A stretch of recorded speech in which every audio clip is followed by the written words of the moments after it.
Et bonjour les chéris, aujourd'hui on est le 14 février, c'est la fête des amoureux, la Saint-Valentin. Alors d'abord, très joyeux anniversaire à Sarah parce que c'est son anniversaire. Regardez, je vous ai mis plein de cœurs aujourd'hui, des boucles d'oreilles cœur, un petit t-shirt avec un cœur, une petite fleur cœur et surtout, petite surprise, je vais vous raconter un petit livre qui s'appelle Le jardin de Basilic. Les fleurs tombent-elles amoureuses? Et ouais, Saint-Valentin oblige. Allez, c'est parti. Je commence. En ouvrant les volets ce matin, Basilic n'en croit pas ses yeux. « Mamie, il a neigé !» crie le petit garçon. Pourtant, à y regarder de plus près, cette neige est étonnante. Regardez bien la neige. Elle est étonnante parce qu'elle n'est pas blanche. Écoutez bien. Il y a Lulu qui parle en même temps. Basilic dévale les marches 4 à 4 et rejoint sa mamie dans le jardin. La table, les chaises, le barbecue et même la vieille bicyclette, tout est jaune. Ce n'est pas de la neige, mon petit brin d'herbe, dit Mamie Carotte. Mais qu'est-ce que c'est alors? De la peinture? Demande le garçon. Mais non. De la farine de maïs? Non plus. C'est de la poussière d'amour, révèle Mamie Carotte. Alors moi j'adore les enfants, la poussière d'amour, j'ai très envie de savoir ce que c'est, j'adore. Basilic écarquille les yeux. La poussière d'amour? Mais c'est ce qui rend amoureux. C'est un peu ça, mon petit brin d'herbe. Mais nous, ça ne nous rend pas amoureux. Ça nous fait éternuer plutôt. Ah! Mais alors, qui ça rend amoureux? Demande Basilic. Les plantes, explique Mamie Carotte. Ce sont elles qui envoient cette poussière d'amour dans les airs. On appelle ça le pollen.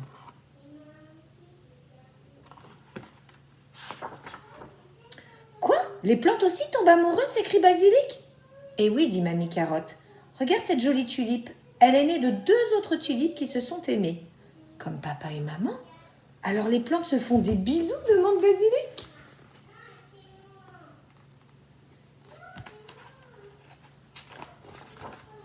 Cela ne marche pas comme ça, répond Mamie Carotte. Au printemps, la fleur de la tulipe libère du pollen qui se dépose sur les fleurs d'une autre tulipe pour former une graine.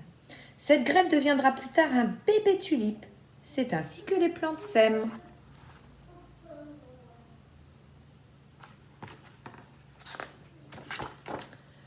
Là, ils sont amoureux, demande Basilic en montrant un grand rosier et la belle clématite enlacée autour de son tronc.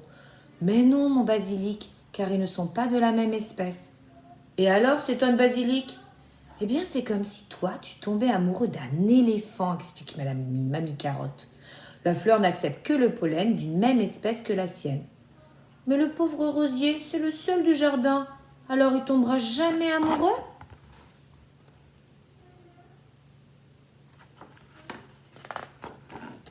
Mamie Carotte entraîne Basilic devant le portail. Tu vois là-bas, dans le jardin du voisin, il y a un beau rosier. Il est amoureux d'une autre? Demande Basilic. Peut-être, lui répond sa grand-mère. Le petit garçon se gratte la tête. Oh là là, mais il y a au moins 3 kilomètres entre eux. Il y a au moins 3000 kilomètres entre eux, s'exclame-t-il en écartant grand les bras. C'est vrai, ils ne sont pas à côte, sourit Mamie Carotte. 3000 kilomètres, mais ça va vachement plus loin que ce qu'on va compter, nous les chéris. J'ai une idée, dit Basilic. Si on coupait ces fleurs, on pourrait les amener à notre rosier. Je ne pense pas que le voisin serait d'accord. Mais ne t'inquiète pas, les plantes n'ont pas besoin de nous. Comment elles font alors? Elles ont un lance-pierre comme le mien? Mamie Carotte secoue la tête pour dire non. Elles envoient le pollen par courrier? Mais non. Elles se téléphonent? Non plus. Alors, tu donnes ta langue gauche, demande Mamie Carotte. Basilic soupire. Il n'aime pas quand sa grand-mère le taquine.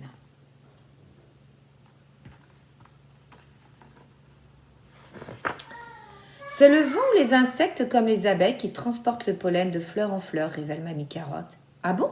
Et pourquoi? Demande Basilic. Les abeilles se nourrissent du nectar des fleurs et la plante en profite pour déposer du pollen sur l'abeille. Tu veux dire que la plante fait ça en secret? C'est ça, sourit Mamie Carotte. L'abeille ne le sait même pas. Basilic fait de gros yeux. Les plantes sont drôlement malignes. Et si les fleurs sont colorées et sentent si bon, c'est pour attirer le plus d'insectes possible, ajoute la grand-mère. Alors là, c'est le bouquet. Clin d'œil. Basilic reprend. Comment la plante sait si l'abeille va amener le pollen sur la bonne fleur? C'est au petit bonheur la chance, comme on dit. Mamie Carotte utilise toujours des expressions qu'elle seule comprend.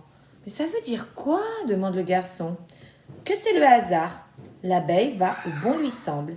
Et si jamais aucune abeille n'amène le bon pollen à la bonne fleur, s'inquiète Basilic, alors la plante peut faire une graine, même avec son propre pollen.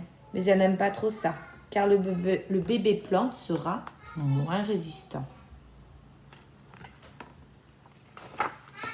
Basilic se précipite dans sa chambre et revient les bras chargés. « Que fais-tu, mon petit brin d'herbe » demande Mamie Carotte. « Je vais tailler mes craies pour renvoyer du pollen d'amour à ma copine Justine. Le mien, il sera aux couleurs de l'arc-en-ciel. »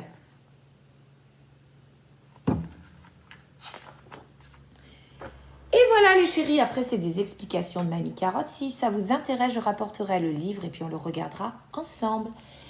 Mes petits choux d'amour, hein, mes petits cœurs d'amour, aujourd'hui c'est bienvenu de dire mes petits cœurs d'amour. Je vous fais des très très gros bisous, passez une très belle journée avec papa, maman. Et plein de bisous, à demain, ciao ciao les chéris.